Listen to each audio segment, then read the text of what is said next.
നമസ്കാരം. ഒരു പാറ്റ സമരം കാരണം വേറൊരു വാർത്തയ്ക്കും മീഡിയയിലൊന്നും ഇടം പിടിക്കാൻ പോലും പറ്റുന്നില്ല എന്നൊരവസ്ഥയായി. എവിടെ തിരിഞ്ഞാലും അതിനെക്കുറിച്ചുള്ള വാർത്തകൾ മാത്രമേ കേൾക്കുന്നുള്ളൂ. എനിക്കിതല്ല അത്ഭുതം. പാറ്റ സമരം എന്തിനു വേണ്ടിയായിരുന്നു? എന്തിനു വേണ്ടിയാണ് അവരങ്ങനെ ഒരു പാറ്റ ജനതാ പാർട്ടി രൂപീകരിച്ചത്? അതെവിടെയോ നിൽക്കുന്നു. ഇപ്പോ ഉദ്ദേശങ്ങളും ലക്ഷ്യങ്ങളും സംഭവങ്ങളും വേറെ എവിടെയൊക്കെയോ നിൽക്കുന്നു. ഇത് പറയാൻ കാരണം വേറൊന്നുമല്ല, കേരളത്തിലും അല്ലെങ്കിൽ ഇന്ത്യയിലൊട്ടാകെയായിട്ട് ചില അസ്വാഭാവിക ദൃശ്യങ്ങൾ നമ്മൾ കാണേണ്ടതായിട്ട് വരുന്നുണ്ട്. ഇവിടെയാണെങ്കിൽ ഇന്നലെ വേടൻ ഒരു പാട്ടും പറച്ചിലും ഒക്കെ നടത്തുന്നത് കണ്ടു. കുറെ ആളുകളും കൂടെ ഉണ്ടായിരുന്നു. അവർ ഭയങ്കര പാട്ട് പറയുന്ന ഒരു രീതിയായിരുന്നു. എന്താണ് പറയുന്നത്?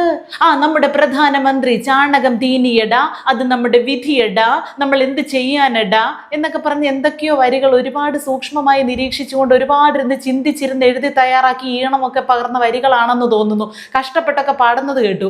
ഇവർ ഈ പറയുന്നത് എന്താണ്? യഥാർത്ഥ പ്രശ്നം എവിടെ കിടക്കുന്നു? എന്നിട്ട് കറുപ്പിന് എന്താടാ കുഴപ്പം? ഇതൊക്കെയാ ചോദിക്കുന്നത്. ഇത് എന്തുവാ അവിടെ നടക്കുന്നത്?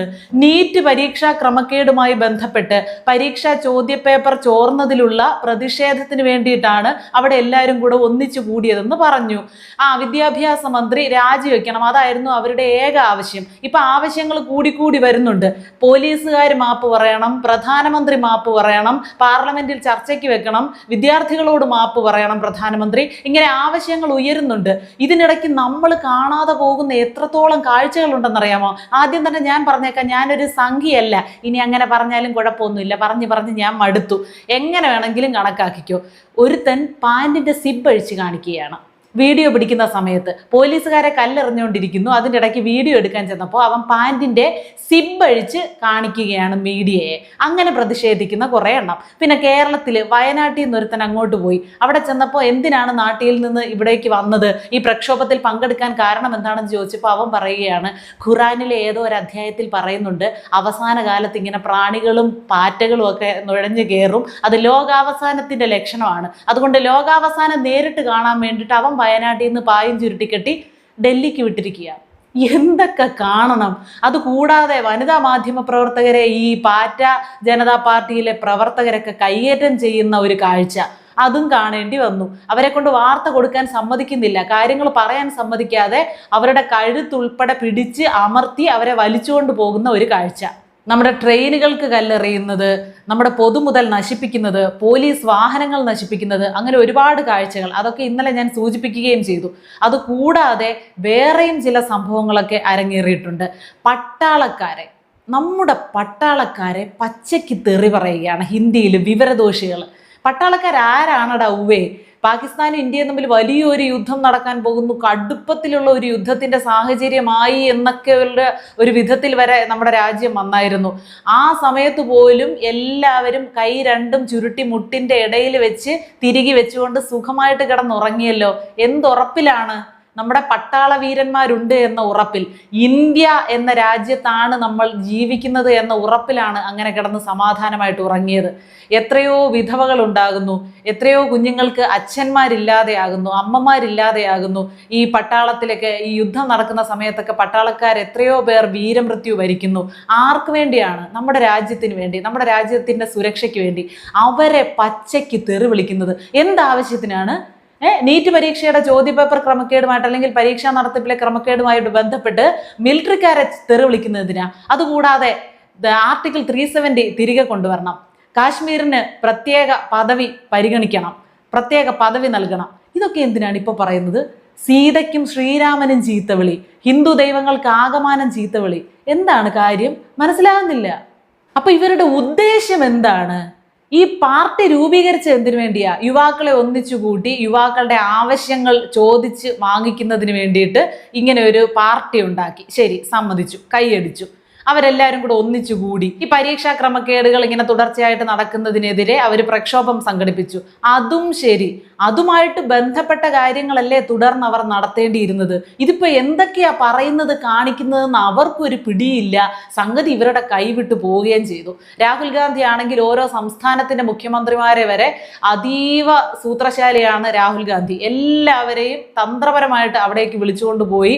വി ഡി സതീശനൊക്കെ അവിടെ വെറുതെ നോക്കിയിരിക്കുന്നത് കണ്ടു. ഒരു ഇൻട്രസ്റ്റ് ഇൻട്രസ്റ്റും ഇല്ലാതെ വെറുതെ ആളുകളെ പങ്കെടുപ്പിച്ചുകൊണ്ട് ഇതൊരു വലിയ പ്രക്ഷോഭമാക്കി മാറ്റുകയാണ്. ഇന്നലെ ഞാൻ പറഞ്ഞതുപോലെ രാജ്യത്തിന്റെ സമാധാനത്തെ ഇല്ലാതാക്കുകയാണ്. എന്തിനാണ് ഇവിടെ കിടന്ന് ഇങ്ങനെ ബഹളം നടത്തുന്നത്? ഇവിടെ പരീക്ഷാ ക്രമക്കേട് നടന്നു, ശരിയാണ്. അത് നേരെ ചൊവ്വേ നടത്താൻ കഴിവില്ലാത്ത ഒരു വിദ്യാഭ്യാസ മന്ത്രിയാണ് ഇരിക്കുന്നതെങ്കിൽ വിദ്യാഭ്യാസ മന്ത്രി രാജിവെക്കുക, ആ ഒരു ആവശ്യം ഉന്നയിക്കാം. അതിനപ്പുറമുള്ള പ്രതിഷേധങ്ങളും പ്രക്ഷോഭങ്ങളും എല്ലാം വെറുതെ നമ്മുടെ രാജ്യത്തിന്റെ സുരക്ഷയ്ക്ക് ഭീഷണിയാകാൻ വേണ്ടിയിട്ടാണ്, ഇവിടെ കലാപം അഴിച്ചുവിടാൻ വേണ്ടി മാത്രമാണ്. അത് ഏത് കൊച്ചു കുഞ്ഞിനാണ് അറിയാത്തത്? ഇന്നലെ ഞാനൊരു വീഡിയോ ചെയ്തിരുന്നു വിസ്മയ മോഹൻലാൽ പ്രതികരിച്ചതിനെതിരെ. അതിനെ തുടർന്ന് ഒരുപാട് പേര് അതിനെതിരെ വിമർശനവുമായിട്ട് വന്നിട്ടുണ്ട്. നടൻ ടൊവിനോയുടെ വീട്ടിലൊക്കെ ഇന്നലെ യുവാക്കൾ എല്ലാവരും വായ മൂടി കെട്ടി പ്രതിഷേധിക്കുന്നത് കണ്ടു. കാരണം ഇവിടെ ആവശ്യങ്ങൾക്കൊന്നും പ്രതികരിക്കാത്ത ആളുകളൊക്കെയാണ് ഡൽഹിയിലെ കാര്യങ്ങൾക്ക് വേണ്ടി ഇപ്പോൾ വായ തുറന്നിരിക്കുന്നത്. എന്താണ് ഇതിന്റെയൊക്കെ ആവശ്യം? കുറേ സെലിബ്രിറ്റികൾ ഇവിടുന്ന് അവിടേക്ക് വെച്ച് പിടിച്ചിട്ടുണ്ട്, ഒരു കാര്യവുമില്ല. എന്താണ് സംഭവം എന്ന് ഇപ്പോൾ വന്ന് ആർക്കും ഒരു പിടിയില്ല. അതല്ല ഞാൻ പറഞ്ഞത്, ഇവിടെ പാട്ട് ബഹളം വേടനൊക്കെ എന്തൊക്കെയോ കിടന്ന് പറയുന്നുണ്ട്, അവർക്ക് ഒരു പിടിയില്ല. ഒരു പരീക്ഷയിൽ ക്രമക്കേട് നടന്നു, അല്ലെങ്കിൽ ചോദ്യ പേപ്പർ ചോർന്നു, അതിനുടനെ ആക്ഷൻ എടുത്തില്ലേ? അന്വേഷണം നടത്തിയില്ലേ? ആളുകളെ അറസ്റ്റ് ചെയ്തില്ലേ? പരീക്ഷ വീണ്ടും നടത്തിയില്ലേ? അതിന്റെ റിസൾട്ടും വന്നില്ലേ? CBI അല്ലേ അന്വേഷണം ഏൽപ്പിച്ചത്? തിരുത്തൽ നടപടികളൊക്കെ സർക്കാർ കൈക്കൊണ്ടില്ലേ? അതിനെതിരെ നമ്മൾ ഇങ്ങനെ കടന്ന് ചെയ്തിട്ട് കാര്യമുണ്ടോ? നീറ്റ് പരീക്ഷ ടോപ്പ് സ്കോറർ തന്നെ കഴിഞ്ഞ ദിവസം പറയുന്നത് കേട്ടു, ആ പയ്യൻ ഇങ്ങനെ കടന്ന് പ്രക്ഷോഭം നടത്തുന്ന സമയത്ത് ഇരുന്ന് പഠിക്കാമല്ലോ, എന്താണ് ഇതിന്റെ ആവശ്യമെന്ന്. അത്രയേ ഉള്ളൂ. സമരമൊക്കെ ആകാം, പക്ഷെ ആ സമരം കാണുമ്പോൾ നമുക്കൊരു വേദന തോന്നണം, ഷോ കഷ്ടങ്ങൾ എന്നൊരു തോന്നലെങ്കിലും ഉണ്ടാവണം. പക്ഷെ നമുക്കിവരോട് സഹതാപവും പുച്ഛവും അമർഷവും കലർന്ന ഒരു വികാരമാണ് തോന്നുന്നത്. എന്തിനാണ് ഇങ്ങനെ എന്തുമാത്രം രൂപയുടെ പൊതുമുതലാണ് നശിപ്പിച്ചുകൊണ്ടിരിക്കുന്നത്? കുറെ എണ്ണങ്ങൾ ഒരു രസത്തിന് ഇവിടുന്ന് ഇതൊക്കെ കാണാനും അതിൽ പങ്കാളിയായാൽ എന്തോ വലിയ സംഭവമായി മാറുമെന്ന് വിചാരിച്ച് വണ്ടി കയറുന്നവരുമുണ്ട്. എന്താണ് കാര്യമെന്നൊന്നും ആർക്കും അറിയില്ല. ജോൺ ബ്രിട്ടാസ് ഇന്നലെ ഫേസ്ബുക്കിൽ പങ്കുവെച്ച ഒരു വീഡിയോയിൽ പറയുന്നത് കേട്ടോ, ഒരു സെൽഫി വീഡിയോ എടുത്തിട്ടുണ്ട്. അതിൽ പറയുകയാണ്, ഒരു വിസ്മയമാണ്, എവിടെ നിന്നൊക്കെയാണ് ആളുകൾ ഇവിടേക്ക് ഓടിക്കൂടുന്നത്, ആഹാ നല്ല കളറായിട്ടുണ്ട്. എന്നിട്ട് അങ്ങേരുടെ മുഖത്തൊരു ചിരി വരികയാണ്, അങ്ങേർക്കൊക്കെ അങ്ങ് സന്തോഷമാണ്. അവർക്കൊക്കെ ഇതല്ലേ ഒരു രസം അല്ലേ? അടി ഇടി ബഹളം കുത്ത് ചവിട്ട്. ഈ മുതിർന്ന നേതാക്കൾക്കൊക്കെ വല്ലതും അടി കിട്ടുന്നതായിട്ട് നമ്മൾ കണ്ട, ഇവിടുന്ന് പോയവന്മാർക്ക് വല്ലതും. എല്ലാവന്മാരും അടി കിട്ടുന്ന സമയമാകുമ്പോൾ വലിയത്തതേ ഉള്ളൂ. ഈ പിള്ളേർക്കാണ് അടി കിട്ടുന്നത് അത്രയും.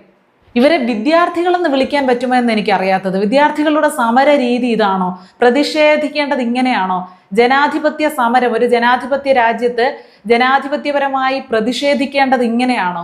ഒരു കാരണവശാലുമല്ല. അവരുടെ ഒന്നും ഉദ്ദേശം പരീക്ഷാ ക്രമക്കേടുകൾ ഇല്ലാതെ ആക്കുക എന്നതല്ല, വിദ്യാർത്ഥികളുടെ ജീവിതം നല്ലപോലെ സംരക്ഷിക്കുക എന്നതല്ല, നന്നായിട്ട് ഇവിടെ വിദ്യാഭ്യാസ രംഗം മെച്ചപ്പെടണം, ഇതൊന്നുമല്ല. അവരുടെ ലക്ഷ്യം വേറെ പലതുമാണ്.